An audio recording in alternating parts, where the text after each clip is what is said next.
voyez sur mon visage.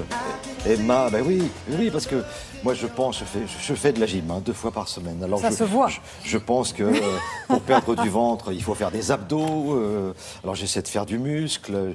Je me dis tout ça, ça va aider. Mais ça, t'essayes. C'est pas sympa. Hein. Non, mais en fait, je ne sais pas cibler, quoi. Il faut cibler les graisses et savoir là où il faut agir.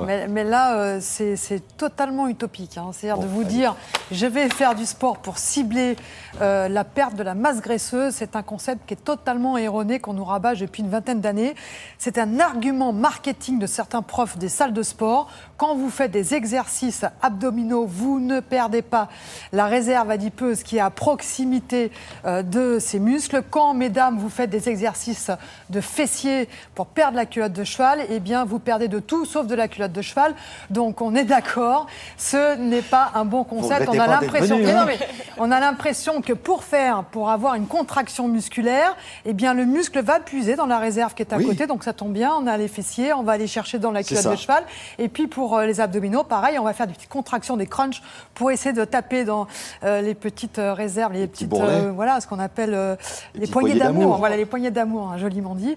Eh bien, ça ne marche pas comme ça. Donc, vous ne pouvez pas cibler la perte de ces réserves adipeuses en faisant des exercices ciblés. En revanche, il y a une possibilité de perdre des cuisses, de perdre des abdominaux. Voici la recette avec le professeur Bigard. On ne peut pas imaginer pouvoir perdre de la graisse sur un segment de membre, par exemple. On ne peut pas penser pouvoir perdre de la graisse sur un bras ou sur une jambe.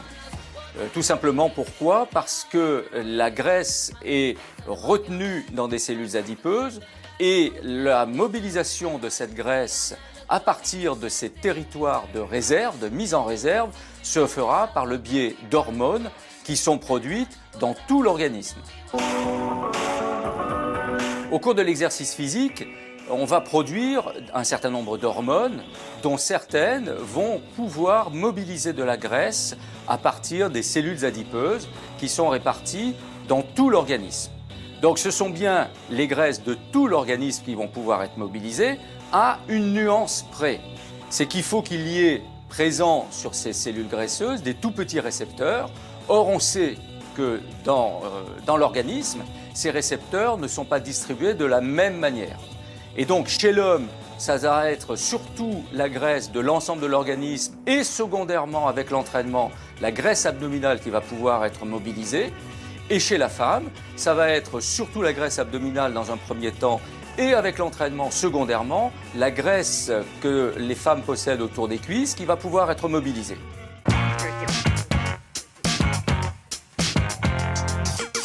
C'est bien l'entraînement physique, donc la répétition d'exercices physiques de manière très régulière, toutes les semaines, tous les mois, tout au long de l'année, qui va permettre de perdre du tissu adipeux. Tout simplement parce que l'organisme va s'adapter à cette répétition d'exercices, va permettre de modifier la structure des cellules adipeuses qui vont libérer ces acides gras. Et donc chez l'homme, c'est comme ça qu'on va pouvoir perdre au fil des semaines et des mois de la graisse abdominale, notamment profonde, et chez la femme, la graisse autour des cuisses. Donc, quel que soit le type de sport, ce sont les variations d'intensité qui vont être importantes, car elles vont permettre d'augmenter la production des hormones qui, elles, vont permettre la mobilisation des graisses et des acides gras qui sont stockés dans les cellules adipeuses. Bon, Christelle, nous sommes plein de bonne volonté, toutes et tous. Je n'en doute pas. Dites-nous ce qu'il faut faire. Est-ce qu'il faut courir? Est-ce qu'il faut faire des abdos? Alors, des abdos, oui, mais pas pour les mêmes raisons. Pour perdre du poids, enfin en tout cas pour taper dans les réserves adipeuses, ce qui est intéressant, c'est effectivement d'aller vers des sports dits d'endurance, c'est-à-dire à intensité moyenne et assez longue dans le temps, donc 30-40 minutes. Mais comme on l'a vu avec le professeur Bigard, ce qui est intéressant aussi, c'est de varier l'intensité. intensité. Avant, vous allez courir pendant 1 heure, vous allez courir pendant 40 minutes ou nager, et ça suffira. Vous allez vraiment taper dans vos réserves. Or, maintenant, on sait que pour taper dans ces réserves, il faut absolument développer, sécréter un maximum d'hormones. Et pour travailler ces hormones, pour développer ces hormones, il faut pousser un peu la machine. C'est-à-dire que quand vous faites un jogging, eh bien, il faut faire des poussées pendant 1 minute à une intensité un peu plus élevée. Récupérer et on recommence, récupérer et on recommence. Même chose sur le rameur, même chose en ski de fond, etc. Les sports d'endurance, on les couple avec un peu plus de résistance, un peu plus de travail en intensité. Ça, c'est la première chose. Deuxième chose que je voudrais rajouter avant la fin de ma chronique pour les profs de gym qui me regardent, évidemment, les exercices de gym, merci à vous, servent à quelque chose, les exercices abdominaux, parce qu'on ne va pas taper dans les réserves adipeuses forcément qui sont autour de ces muscles, mais on va permettre une meilleure statique du dos, parce que les abdominaux, ça va permettre d'avoir un rachis bien posé, bien positionné, et puis ça va permettre aussi de pousser les viscères à l'intérieur. Les abdominaux, ça sert de ceinture, en particulier tous les exercices de gainage, et quand vous serrez la ceinture, bien finalement, vous avez une taille qui est plus marquée, parce que vous poussez les viscères à l'intérieur.